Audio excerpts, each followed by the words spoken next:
इस हदीस के रावी सैयदना अबू हुरैरा रज़ियल्लाहु अन्हु हैं।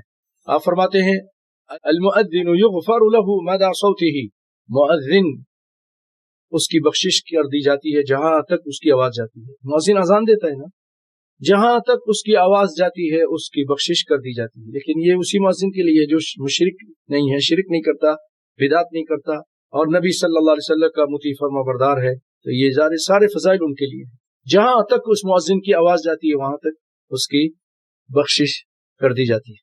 इसके माने क्या है भाइयों?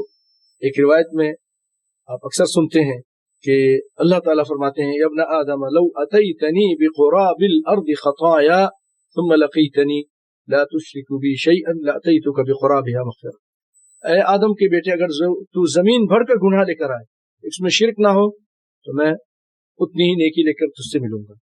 तो मतलब ये है कि इंसान का गुनाह, उस मुअज्जिन का गुनाह अगर जमीन में फैल गया है, बहुत दूर तक चला गया है, तो जहां तक उसकी आवाज जाएगी अल्लाह ताला उतने गुनाह को माफ कर देगा। युग़फ़रु लहु मदा सौतिही व यस्तग़फ़िरु लहु कुल्लु रत्बिन व याबिस, और उसके लिए, मुअज्जिन के लिए, उसकी अजान देने की वजह से हर तर चीज और हर खुश्क उसके लिए बख्शिश की दुआ मांगती है।